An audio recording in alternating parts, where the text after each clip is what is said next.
All right. He's still hunting and pecking over there. All right. Well, good morning, West Valley Center for Spiritual Living Hello, everybody. and universe and beyond. I guess we have many multiverses. Some people think, some yes. people think there's multiverses, but anyway, thank you for joining us this morning. And as always, we'd like to start the service with a song called "This Is the Day." So if you could please rise and join with us in the spirit, bringing it up for Reverend Karen's message. And I think I'm set up down there. Yeah. You ready? I'm ready. Ready? Ready.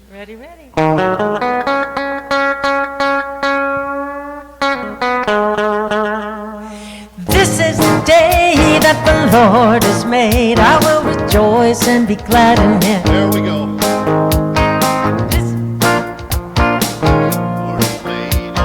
Rejoice and be glad in it. This is the day, a day to be seized, yeah. A day I can feel my spirit set free. Yes, this is the day. It's time to fly higher and high up in the sky.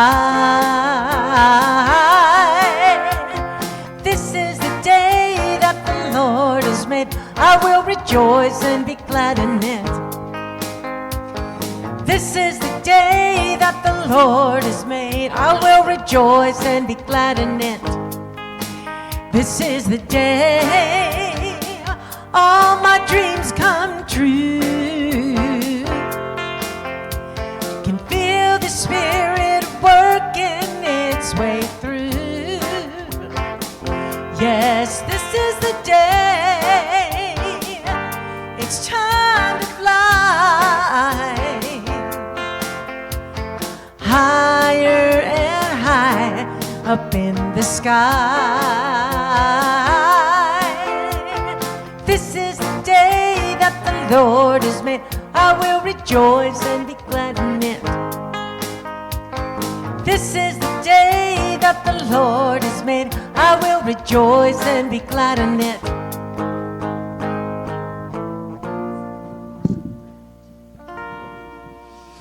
Good morning.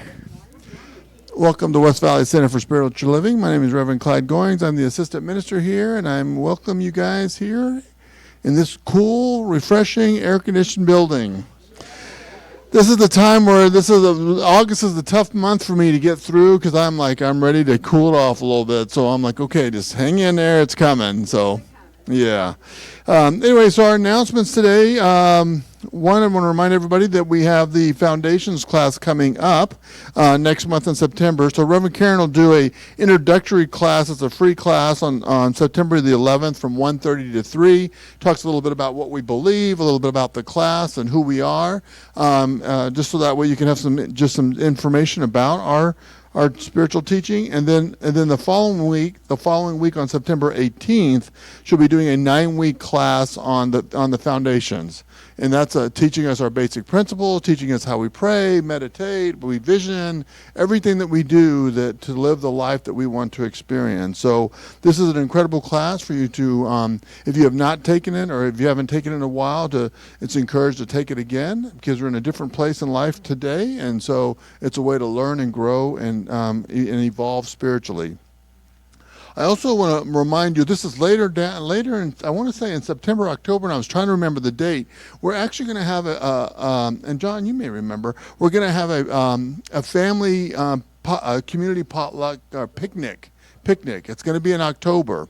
And so it's going to be out at the park. It's going to be after service.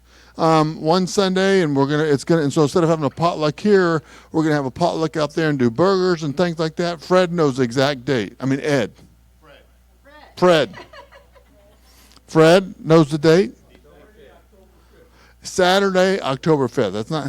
It's not a Sunday. It's a Saturday. Okay. So Thank you. So more to come on it. I was just thinking about that this morning, but it's not that far away, right? So we're going to have this beautiful family community picnic, and Rod has graciously volunteered to lead the group, and he is looking for helpers. He is really looking, and not only just men, women helpers too. Anybody that can help out. So, all right. So more to come on that. And the thing is that we're getting ready to move into our really fun, exciting, all kinds of craziness and fun stuff in the fourth quarter of the year. So this is like the calm before the storm. So welcome, everybody. Yeah, the fun storm starts, yes. So, all right. So that's all the announcements today. So we come together. John wants me to remind everybody we have Dining with the Dudes next week.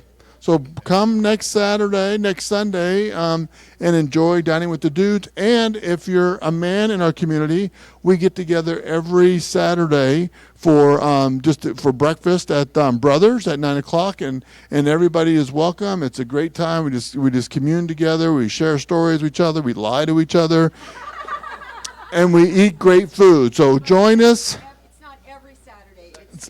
It's every second Saturday of the month.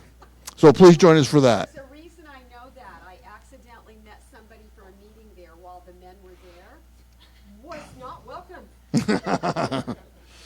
All right, so that's all of our announcements. So if we can say our vision statement together, so let's read this together. We are a loving, joy-filled community honoring the many paths to God as we learn and live the Science of Mind principles. To just take a deep breath and just relax into your chair and feel that support, and that's that same support that we feel every day of our lives. Allow yourselves to be open for the Bradford's beautiful music as we center ourselves for Reverend Karen's beautiful message. Thank you.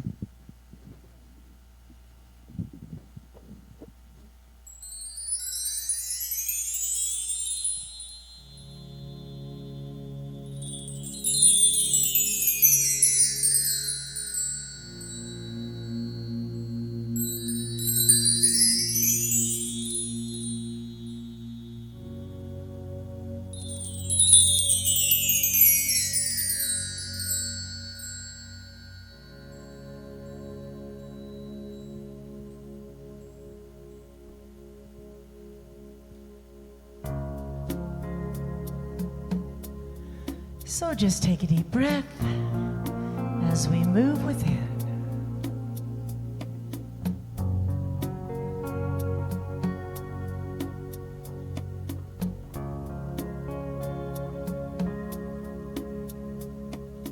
I will make a quiet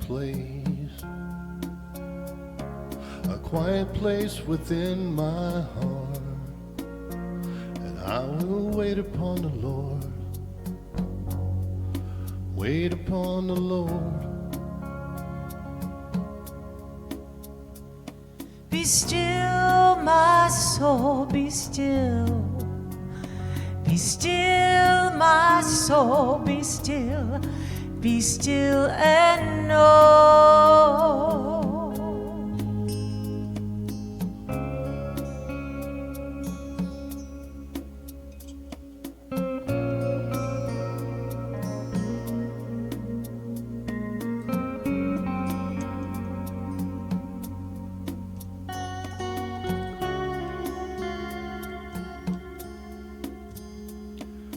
I will make a quiet place within my mind, and I will wait upon the Lord. Wait upon the Lord. Be still, my soul, be still. Be still, my soul, be still. Be still and know. I will make a quiet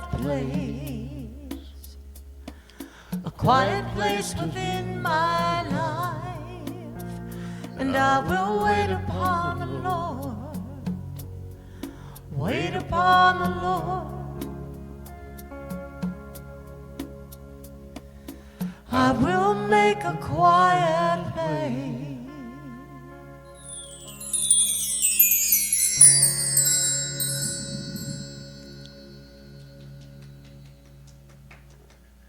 And here in this beautiful, exquisite, quiet place, I know that there is one God, one Spirit, one mind, one heart, one soul that is indeed all things in the universe. It is pure peace and joy, love, happiness, kindness, compassion, wisdom, clarity, and so very much more.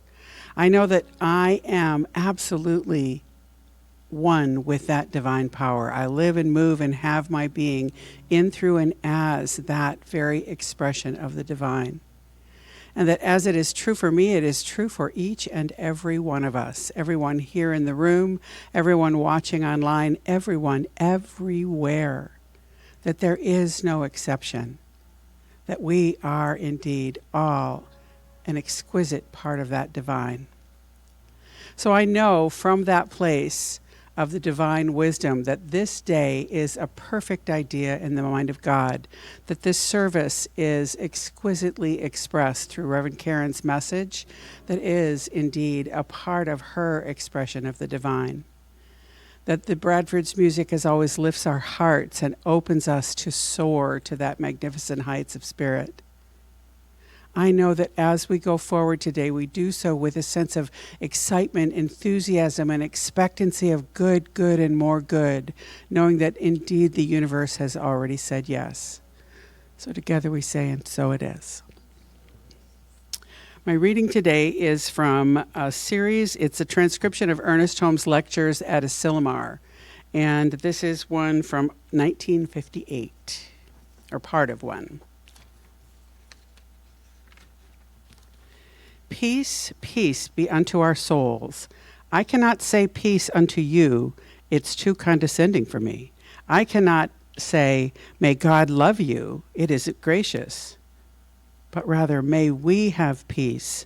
May we enter into love. For as we have surrendered our soul and our spirit to God, we have surrendered our hearts and minds to each other.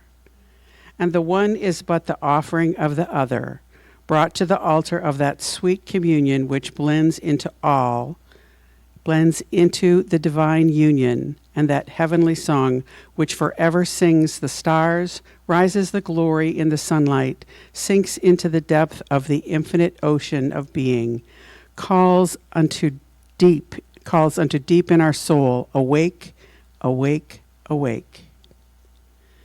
May the peace of that gracious and good God be with us, and the divine love which we feel as an embrace with each other encircle us as we encircle each other.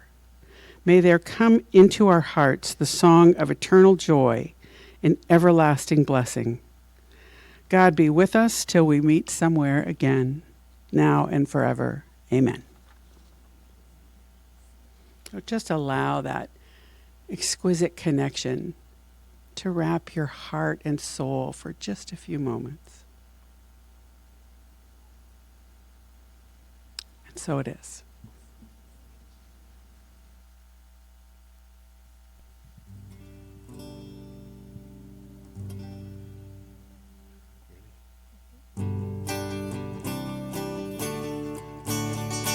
Can help us out. Everybody wants to live how they want to live, and everybody wants to love how they want to love. Everybody wants to be Closer to free. Everybody wants respect, just a little bit, and everybody needs a chance once in a while. Everybody wants to be closer to free. Everybody one, everybody two, everybody free. Everybody needs to touch, now and then, and everybody needs a good friend. Everybody wants to be closer to free. Everybody one, everybody two, everybody free. Everybody wants to live how they want to live, and everybody wants to love how they want to love, and everybody wants to be closer to free. Yeah, closer to free. Yeah, closer to free. Closer to free. Hey, wow, thank you. I don't think we've heard that before from you guys. That was fun. Hey, that's a good hat. Well, it was requested today that I wear a good hat. A good hat. Huh? That's a good hat. Do you think that's a good hat? I think that is a really good hat. And, so there we are. I think that's a great hat. You look good in a hat. You should wear hats more often. I'm just going to say that, even though it's church, and some grandmas would have a problem with that, but this minister likes a hat. There you go. Good morning. Welcome to the West Valley Center for Spiritual Living. I'm Reverend Karen Rice, and what you just witnessed was what happens in here before anybody else gets here. Is it's so fun to be here early. Isn't it fun to be here early? It's so fun because we all kind of come in with this joyous expectation, and we run around looking at each other, and it's like, is that a new hair color? Oh, I like that streak, or look what you're wearing, or our favorite thing that we do almost every week, and I think I did it with Reverend Susan this morning. It was like, oh, look, we got the memo. We dressed in an appropriate way for leadership to stand close together and look good. So there's something about community that is just kind of crazy fun when it's done well.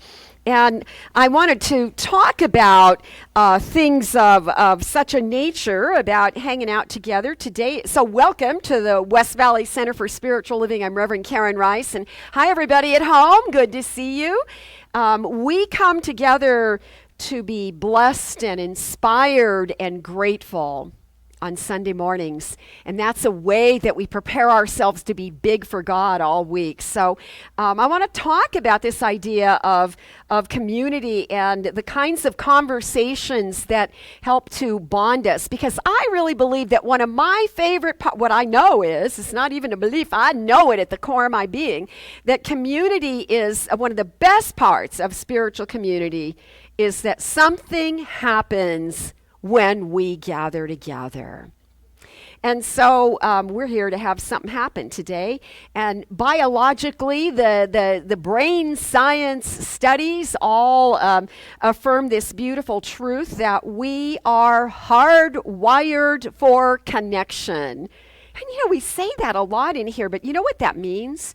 To say that science is giving us this feedback that we are hardwired for connection. What that means is that literally, when you are speaking with another person, something lights up in our brains, that there are pathways in our brains that light up as we are communicating. And what they say is that, to take it even a step further, that we, in conversation, we are mirroring our emotions, or the emotions and the behaviors of the other person that we're having conversation with.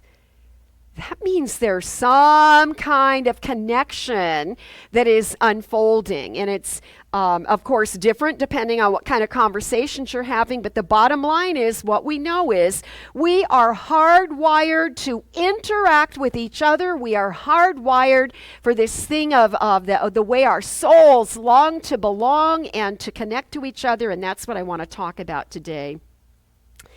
There are lots of ways that people come together in community, more than just church. I think that the Sun Cities are a beautiful illustration. If you're listening from afar, and I know we do have some viewers, some out-of-state viewers that listen, that follow along regularly. Some of them used to live here. Some of them, I think, traveled from, are you my friends from Covina? Oh my gosh, remind me your names, I can't even remember. Jorge and Jeffrey are here. Oh, I'm so happy. I have a follower or two from Covina that will be surprised to know that you're here. Do you still even live in Covina? Okay, well, welcome. We're so happy to have you visiting, and we shared a home church for a period of time. Was I already a minister by the time you showed up? Yeah? Very cool. So those were all my early fans. They went, wow, she grew up in front of our eyes, sort of like, wow. We have a woman over here who's going to take her oral panel for licensing because she's completed all that work on the 21st, is it? Oh, well, I'll be praying for you to just shine your best at that time period. Well, anyhow, the Sun Cities, for those of you who don't know, are these groups of, there's Sun City, there's Sun City West, and there's Sun City Grand, which I'm told we're calling the Grand now. Is that right?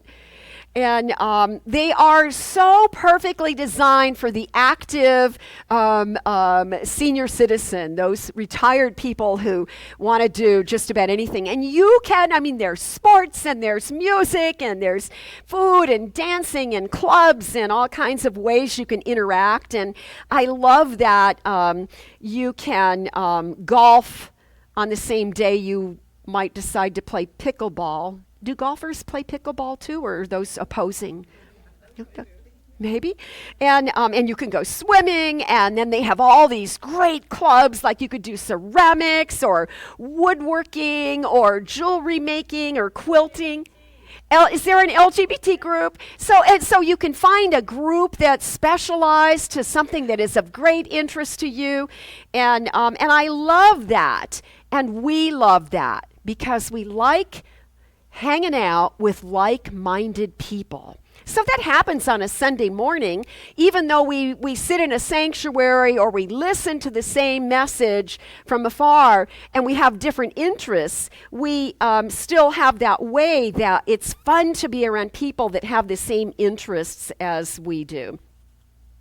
So I know personally that my first experience in that kind of a club setting happened through the Harley Davidson experience. And so we had always had a motorcycle. But when we got our first Harley Davidson, boy, that just changed everything. And it was so fun because we had several Harleys in our family. We would have 5 or 6 family members, son-in-law and my sister and her husband and my son and everybody had friends. So sometimes when we would go for a Saturday run, maybe we'd go out to Cook's Corners, which was out in Orange County. It's a great biker hangout place. Or we'd ride up the mountain to Hell's Kitchen, and it was just really, really fun because it felt like you belonged to something. So the first time, don't tell Reverend Chris, if you ever bump into Reverend Chris, don't tell her, but when I would ditch Sunday service and not go to church, and we would go on a bike run, and we would just go out and be wild and have fun, and when that was a new experience for me, and we really started getting into looking like part of the Harley group of riders, well, I would have these bizarre experiences. So I'm on this path, I found new thought now, and I would go out, and because it was my church day, it was like going to church for me. So everywhere I looked, I'm like I'm not saying it out loud, but in my heart I'm going, namaste, namaste, to all these big gruff bikers, and they're women all dressed in leather, and it was just this supreme, unusual experience of seeing God in leather that was more than robes and leather sandals. It was like leather and hair bands, all the head coverings and stuff. And it was really just perfection, if you were me, at that stage of growth in my own personal journey. So I loved that way. There's a way we join together and we figure out what the dress code is. We know what night of the week to show up at, or we know where to go to find the music we want to dance to. There's just something about all of us that calls us together so that we can have that experience of connecting. But with connecting, especially in a group such as the Harley Davidson, the bikers, your first time to Sturgis is, wow, what an experience. I've never been there, but I act like I have. I've been to the Laughlin ones. Yes. Oh, I see someone who has actually been to Sturgis. Good thing I didn't lie. You might have been able to call me out. Woo! But I was at Woodstock. Do you believe that? Yeah, no, I wasn't at Woodstock either. The thing that we find with finding your people and gathering in those environments is that with that, or the flip side of that, is then there is also what we call othering.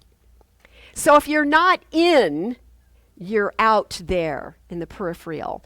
So it's kind of an interesting topic to bring up on a Sunday morning. Othering is a real thing.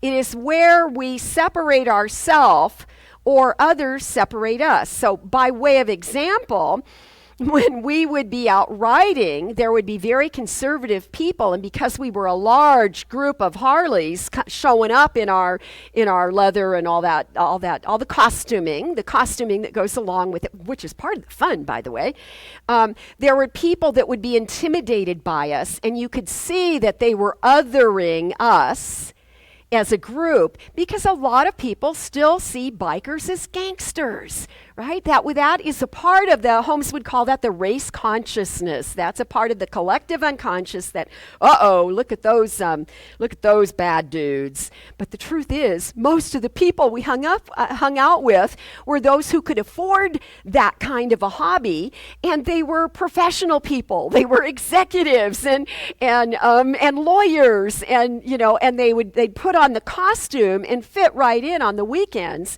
but they weren't hoodlums.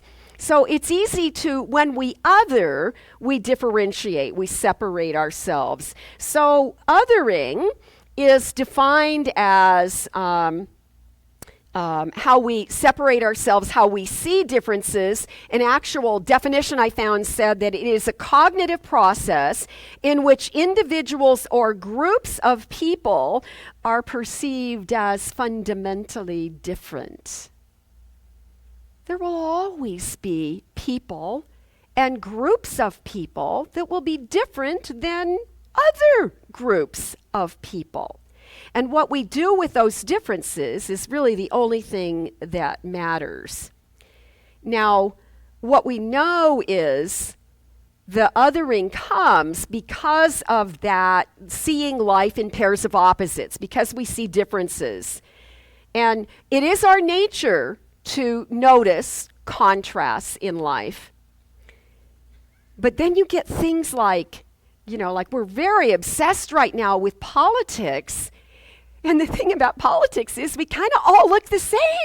You can't tell what other they are, but half the people are the other. And there's a whole lot of passion around those differences, especially in an election year. And this is an interesting election year. So that all of that othering is completely natural. Again, we understand so much because of what's coming out of the brain studies. But if you think in a really primal way, the early humans found it necessary and important to sort of categorize and compare, have this comparison, so that they could try to begin to make sense of a world where they didn't have as much information as we do. I can't imagine going back to a world where I couldn't Google anything I wanted. That sounds scary. I wouldn't want to live in that world anymore. And so the instinct in that very primal way is that you want to keep yourself safe. You want to keep your people, your clan, or your tribe. Everybody needs to be as secure as possible. And so we were always measuring differences. And in that primal way, and I keep thinking of in a cave, imagine that, a club, no, that's my meat, my woman. If you think of it in that real primal way, what we see is that there would be a consciousness of the group that felt it was important to reinforce their superiority. And what we see is that spills into the way our brains function even now. So we have some of those primal reflexes. And I think that the spiritual path, looking at the ways we're blessed and inspired and grateful, and that's how we're going to walk through the week being big for God, that's the other side of othering, is that yes, we are uniquely individual, and there's a great big one whole of us as the human people that are living these experiences on this physical planet. So I notice that that mentality that we're describing in a primal way would very much look like our street gangs that we see in urban areas and in other ways that we take sides. So if I look at a street gang and I have fear around that, what I might describe, what I think I'm seeing is as a bunch of misfits, people that don't fit in society very well in any other way, but they find each other, and they find that there's strength, safety and strength in numbers, and they create their own community in ways that I might not necessarily agree with. So a lot of othering and a lot of ways we look for people like us, if we're not careful, it can perpetuate separation. And so I am talking today, the title of my message that I tried so hard not to say at the top, I like to always tell you at the top, but I held it this time, is the title of my message is The Impact of Othering. So now we have this way we understand, and we look at the way we other each other. And we separate, we stand apart from each other when we're doing that, and we can see that it's really rooted in fear.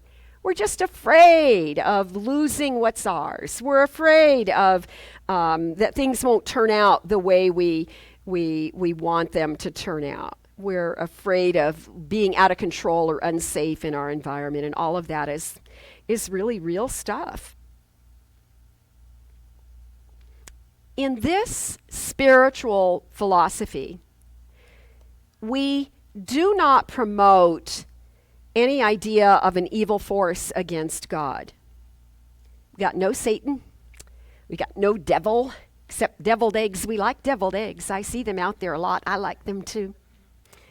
We like devil's food cake. And sometimes we like to watch things like The Devil Wears Prada on TV, right? So we're not averse. It's not an aversion. It's just that we make a choice to not make an opposing force to God as the foundation of our teaching, which is unlike a lot of religions. So here's what I want to tell you. I just did something very intentional so that you would think. So let me repeat to you what I said. I said, in this spiritual philosophy, some of you may have been stirred just by the way I worded this as a spiritual philosophy. And then I said, we implies there's we, there's us, and there's other, them. We do not promote any idea of an evil force against God. No Satan, no devil. Yes, deviled eggs. Yes, chocolate cake. But you, while I was saying that, if you were listening, I know I've already said a lot of words, so I know you can't hear everything. But if you were listening, you were comparing those words that I said to your own values. This is a good thing. This is a good thing because I don't ever want to stand up here and have you think I'm here to tell you what you're supposed to believe or think. What I want for you is to be free of fear and to feel like you have some way of dealing with the difficult things and challenges that happen in life, and you get to figure out whether or not you need a devil in your life. My bias for this faith and the way I love that we do not have any, Ernest Holmes wrote once, he was like in his 30s before he figured out there were actually people that really believed that the devil was a thing. which is refreshing. How could you be 30 years old? And he was very open-minded, we understand that. But he was really taken aback by the idea that there are people that believe in this entities that are evil and against goodness. So we all have our own relationship with that, and my job isn't to make you change your mind about however you process that, because sometimes the whole reason we have a devil in any religious philosophy or tradition is because there are so many questions we can't answer about why things go wrong. So there's this beautiful sort of mythological idea of something. It's been created and the story's been passed along forever, and that there's this evil one that wants to get your soul. Now, I have a strong bias that's anti-devil, because I was a Christian fundamental for many years. For 15 years, I loved that life. And at some point, I got tired. You've heard me say this before, but I just got tired of being afraid all the time that the devil was going to do me wrong. You know, that I was going to get into mischief, and that there was some entity that had the power to make me make some bad choices or that could harm me. And I got tired of being afraid all the time, and I began to analyze. And boy, this was not okay in the tradition that I was studying under at that time. And I finally saw in the way that I was reasoning it, that for many years I had had as much faith in the devil as I had faith in God. And that's upside down. That doesn't work. See, if it were true, it would be, they would cancel each other out. That's the way they teach it in you know, it's mathematical is what they say. Which is not to say there isn't evil in the world and that bad things don't happen. But I made a conscious decision. And so and then you know what happened? After I made that conscious decision and I left that faith, it took me years to be able to feel comfortable, to visit other churches. And then the first time I sat in a Science of Mind church, I was like, oh, they don't believe in the devil. I didn't know there was any religion that didn't believe in the devil. I'm home. I found my home. We're free of the devil finally. It was great. It was a great moment. So, I have this quote from a woman, a female historian who is a professor at the University of Chicago, and she said, Ada Palmer is her name. I wonder if she's related to Parker. Anyhow, it sounds like she could be. It doesn't take a declaration or an invasion to start a war. All it takes is an us and a them and then a spark. You know, and I think that's what everybody's worried about right now. I think that's what we're all, you know, like up in arms about. So I just want to remind you that, you know, every 4 years we do this. It gets a little more intense every 4 years, it feels like, at least as I'm aging. But it also happens every time a new generation comes of age, then the elders begin to feel othered. I'm starting to feel that way in my life. I'm starting to feel like, you know, that like the changes I see, I don't know that I'm all that comfortable with it, but I get it. You know, I got that 12-year-old granddaughter that says to me, Bunya, we got this. This isn't your battle anymore. And that reminds me, that helps me remember that this is what I do. And it's good to be clear. But you know what? I feel othered every time I go, increasingly so, this is true. Every time I go to update my phone, every time I go and get a new phone, I feel absolutely othered. Like, what were they thinking? Why don't they think of us people who are a little older and these technological things are difficult for us? And so, I know I'm not the only one. But it's a complex world, and I go through that process, and I beg those kids that are just kids, and they're never there again the next time you go. You notice that? And they help you, and I beg them, please, no, I know I could transfer the information, but I want you to do it. You know, will you help me do this? And so there's a way where we get frustrated, and we feel like we're being, aging out is a term that I say. So I'm just like you. I want to be a part of what's happening now, but I'm not sure I can keep up because things seem to be happening so fast. And so here's this aspect of othering. Here's another one that I wanted to make sure we talked about today. People are so passionate about their spiritual or religious beliefs that very often they have opinions about what you're doing with your spiritual life. Right? Do you notice that? Yes, I hear a lot of agreement here. And what happens there is that it's another example of othering. They want you to be just like them, or they hope that we would follow the family's tradition of the church we grew up with and the religious tradition. That is a good hat, Rod. I'm just going to say that's a really good hat. So we often get told, that's a cult that you're hanging out with. They're a cult. And I like to just every so often look at that idea, because it's hard to feel judged in such a way. And so it's important for us to remember that a cult is, here's one of the definitions I found, a relatively small group of people having religious beliefs or practices regarded by others as strange, or worse yet, sinister. So, obviously we're not Satan worshipers. We don't even believe in Satan. And yet we seem strange because, yes, we are not a standard way of preaching. We don't do shame and blame and guilt. Well, unless it works, then sometimes I use a little guilt. But it's like, you gotta use your tools, and that's a good one of mine. It works well. But there are three primary things we look at when we're talking about what defines a cult. And number one is there needs to be a very charismatic leader that the followers are extremely devoted to. That's not me. I know you love me, but you do not blindly follow me, and I encourage you not to. I encourage you to not have me up on a pedestal and think that in any way I have certain things I've studied more, that's all. You have areas that you know better than I do, and that's where our differences can complement each other. So they usually have a leader. Sometimes the leader is thought to be a prophet or better yet, Jesus, reborn. Jesus has come again, and this is him. They also, number two, they have a tendency, a cult will tend to isolate the people, the members of the cult. They will be encouraged to not associate with people outside the group.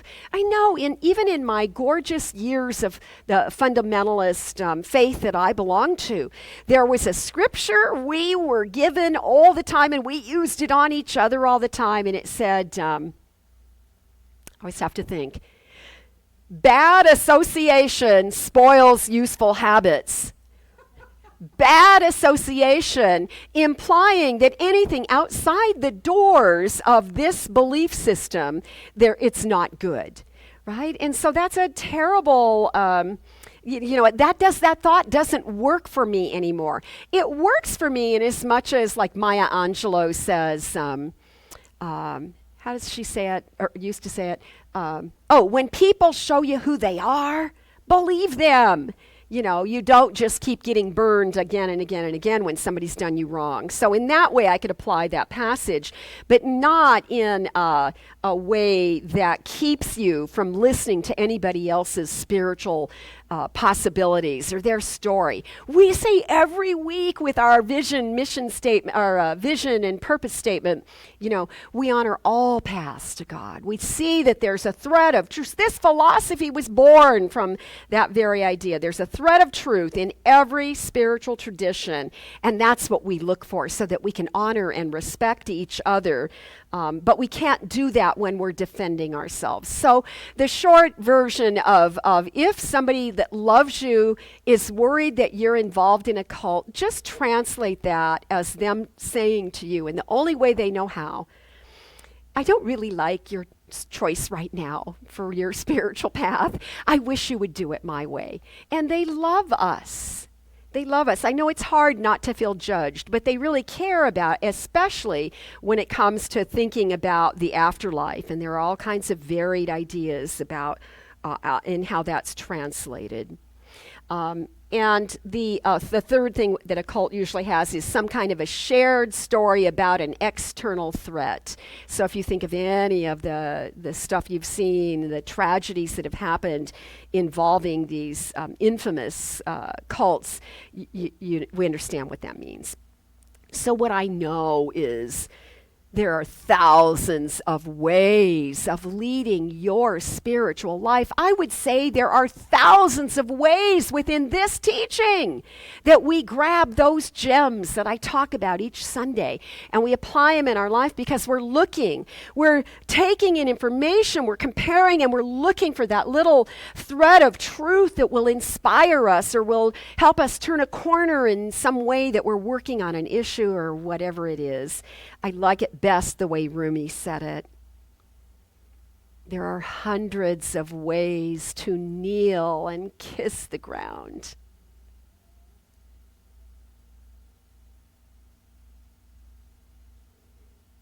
So whether you are riding a motorcycle in a pack, or you're running a marathon, or you're going to church on Sunday, what we love about joining with others is that camaraderie, and that's a good thing. And we can feed that, and we can have that in our lives because it feeds our soul. The truth about life, it would be so helpful if people could wrap their brains around this, not you people, but lots of people. The truth about life is that unity is expressed in multiplicity.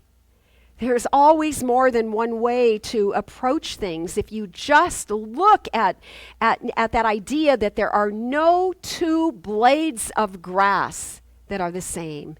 No one has your fingerprints. We are multiplicity within this unity, this way that we are unified with each other as a part of humanity. Here's a quote from Dr. Ernest Holmes, a very good quote. Unity does not mean uniformity. Life has set the stamp of individuality upon everything from a blade of grass to a human being. There is unity at the center and variety at the surface. That's a good line. Unity at the center, variety at the surface, and variety feeds on unity. Sometimes we other without meaning to, or without even realizing we're doing it. A few weeks ago, I pulled up in my parking spot. Nobody was in the parking lot. I think Kay's truck was out there. And I was on the phone, and I wanted to finish the phone call before I came into the church. And so I'm sitting in my car with the engine running because it's hot in Arizona. It's hot in Arizona. It's real hot right now. So I've got the AC running in my car, and I'm finishing this call, and this man comes from behind my car, and he was pretty close to when he walked by me, and he's heading right for the front door, and I'm thinking, oh no, what's going on here? And I will tell you that my immediate well, I had an instinct to protect myself. I won't deny that. I'm trying not to say the word judgment, but I had an opinion about his appearance. So he was disheveled, probably had everything he owned in his backpack, and he was heading to the front door here, except he went right by it and straight to the spigot, and then I couldn't see him completely, but he pulled out a big gallon jug, and he filled up his jug with water out of the spigot. So now, keep in mind, I'm startled.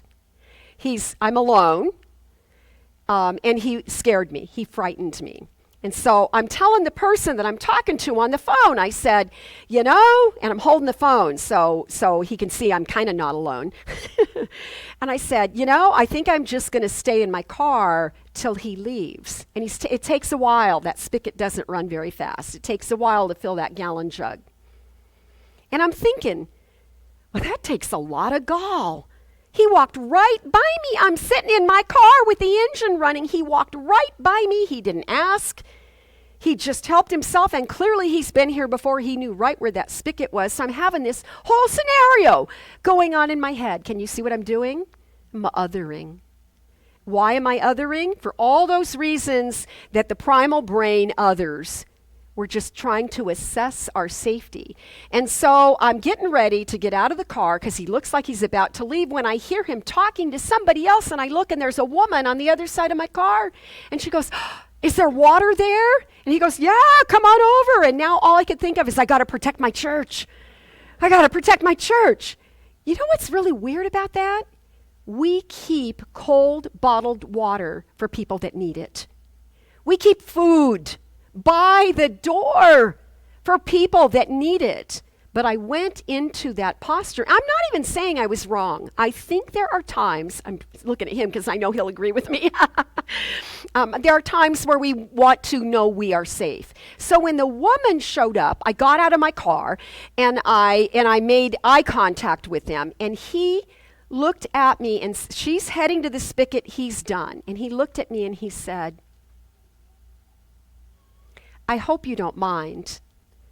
A lot of places would shoo us away, but I just need water." And so my heart, everything in me shifted. And I said to him, "You can always have water. As long as you respect our property, you are always welcome to fill your jug with water." We supply water. It was almost embarrassing that I didn't. And I didn't even think of it till I got inside, and I'm sort of like rehashing the whole thing in my mind. And I went, "What's wrong with me?" I could have given him a nice cold bottle before he got on the bus or whatever. And then the woman is trying to fill her bottle, and I want to get in the church, but now I'm not sure I should leave her alone, and I see that it's just trickling, and I said, "Oh, you can turn it on more," but she only had one arm. She couldn't turn it on more. So I went over there and I turned the spigot on for her. She filled her bottle, and we all went on our way. I think it's important to acknowledge, and I hope that this will plant seeds for you to recognize the ways that you other without meaning to, the way that we separate and why we do that. And then I think we can compensate if we've needed to feel safe for any reason. We can be kinder in another situation that calls for such a thing. I think it's a tricky topic, and I just notice, because I pay attention to my own experiences, as I recommend you do as well for you in your life. Start to notice where you separate and where you join. And the truth that I know about myself, and I have said this through the years in other ways, what I notice about myself is that when I make eye contact with anyone, then something interrupts that process of dehumanization. Something connects. So it's sort of in that way I read at the very top of the message that the brain we are hardwired. And if you look in somebody's eyes and you feel a connection, something softens and we feel different. But you know what they say? Research says if you then have a conversation and you actually listen, that changes us in a radical way. That the action of listening, of hearing another person's voice without judging them, if you can set aside the judgments, those appearances, the way we have those things, when you listen, you are really seeing them. And so these are important lessons. Dr. Holmes wrote, "We know ourselves only as we comprehend our relationship with the whole." Think about that. We know ourselves only as we look at the way we stand side by side or across the room or sit in our car and look at someone filling a jug of water. We know ourselves only as we comprehend our relationship to the whole. So can you see how that happened? Then I processed that, right? I had separated myself. I had not been able to see the humanity because I felt the urge to be safe. And then later it turns out okay, and I can go back to understanding that this doesn't change my reference, my respect for humanity. It's just the world we're living in. Unity at the center, variety on the surface. Unity requires diversity. It's such an interesting topic. You know, at the University of Berkeley, they have a division of education entitled Othering and Belonging. And that department is directed by a gentleman named John A. Powell. And this is the quote I wanted to close with this morning. John A. Powell wrote this: "The opposite of othering is not saming," right? Not making everybody same. The opposite of othering is not saming. It is belonging. And belonging does not insist that we are all the same. It means that we recognize and we celebrate our differences in a society where we, the people, includes all people. And that's what I wanted to say today.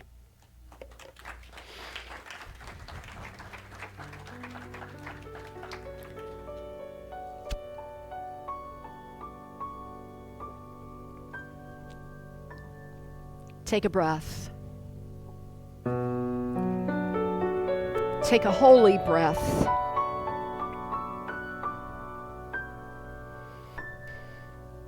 As we turn within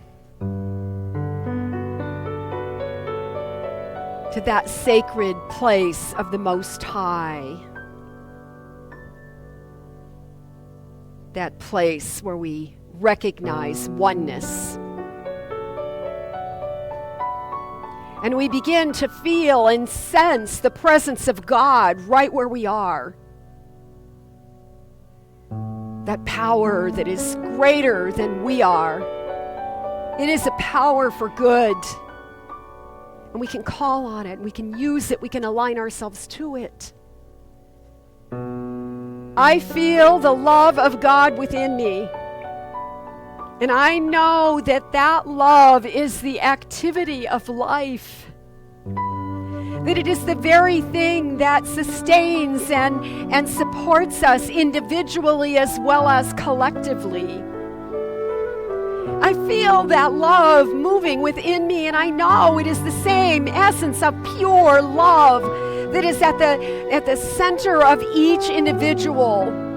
And that every person within the sound of my voice right now has that love that is being activated by these powerful words of prayer. So together, we sense that movement of life, that gorgeous way that love is the greatest force in the universe. That love is the impulse of all creation. It is the very thing that has brought all things into being. And so it is true that we live and move and have our being in pure spirit. That there is an intelligence in our physical body that even now is healing anything that may seem a little bit out of order. So that there is a physical realignment that is happening within us that calls for a greater revealing of health and wholeness, of joy and beauty. So we just allow ourselves to be vessels to receive this information, to ponder and become aware of the presence of God in us and as us, working through us.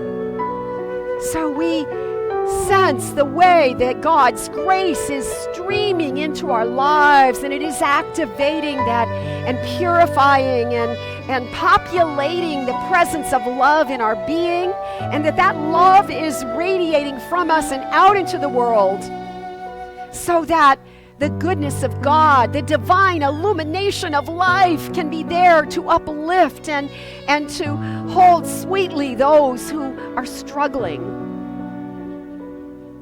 We allow ourselves to know that we are part of a whole, And yet we live in human bodies that tend to separate or see appearances. But in this holy moment of prayer, what we know is that the world is perfect just as it is, that there is nothing to fix, that what we do is recognize the holiness of life. Life is not broken.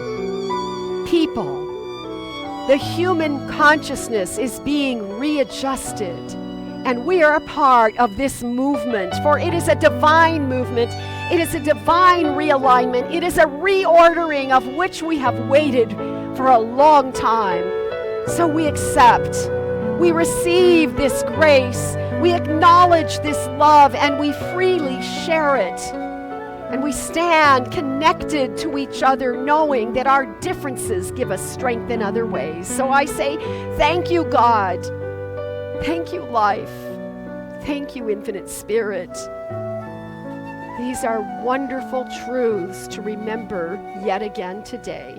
And with a very full heart, filled with gratitude, I simply release the words of this prayer into that divine law that assures the realization. And together we say, and so it is. Amen.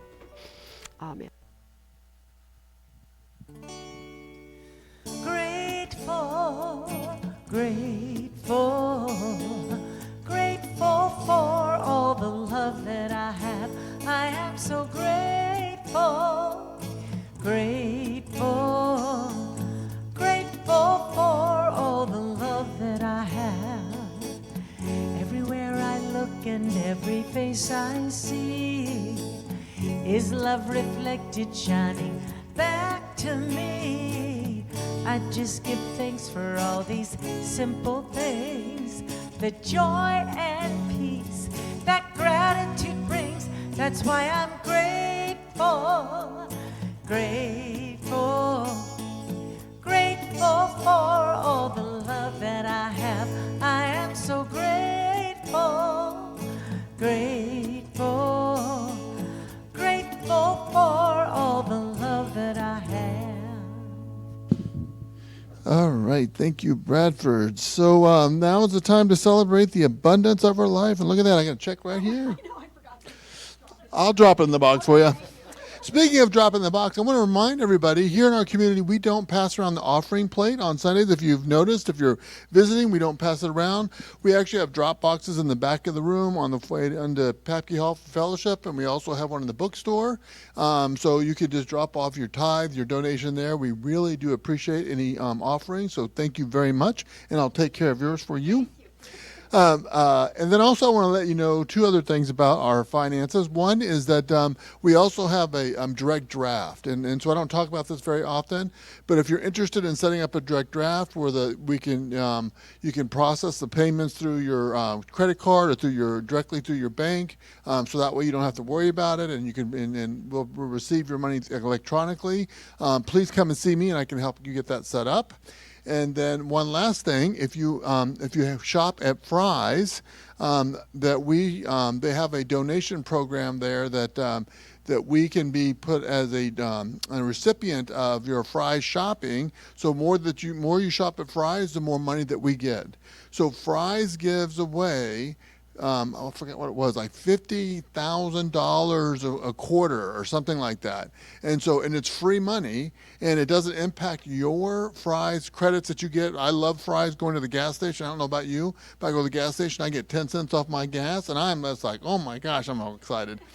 But anyways, it doesn't impact that. So I don't talk about it very often. So if you're interested in that, please come and see me about that as well.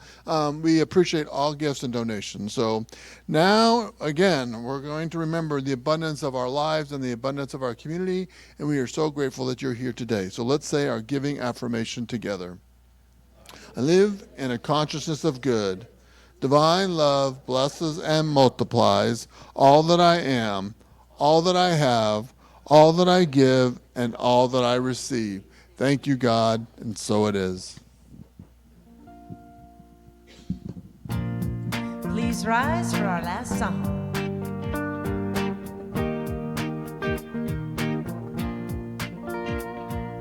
Oh, oh, oh.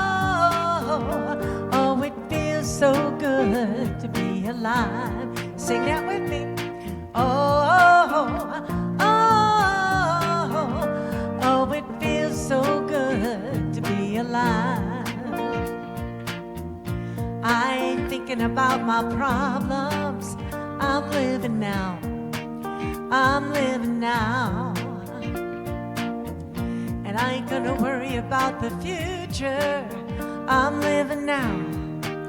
I'm living now. So put your hands up if you feel like having a good time. Put your hands up if you're sharing love with all. And raise your cup if you're hopeful for tomorrow. Put your hands up if you're ready to have some fun. And sing it. Oh, oh, oh, it feels so good to be alive. Oh, oh, oh, it feels so good to be alive. Feels good, don't it? Feels good, don't it? Only got one life, live in the moment. Feels good, don't it? Feels good, don't it? Only got one life, live in the moment. Feels good, don't it? Feels good, don't it? Only got one life, live in the moment. Feels good, don't it? Feels good, don't it? Only got one life, live. Oh, oh, oh, it feels so good to be alive. Oh, oh, oh, it feels so good to be alive. One more time. Oh, oh, oh, it feels so good to be alive. Woo. All right. I have to share something funny with you up on the stage up here. So every time that feels good, what's that verse? Feels good, don't it feel? Karen always says, Reverend Karen always says, here it comes, here it comes. I'm like, I know it's coming. Every Sunday we go through the same thing. She's all excited about that, just so you know. All right, so let's close with our affirmation. So just repeat after me. I recognize that we are one family. I recognize that we are one family. I honor the Spirit in me as I honor the Spirit in you. And so it is.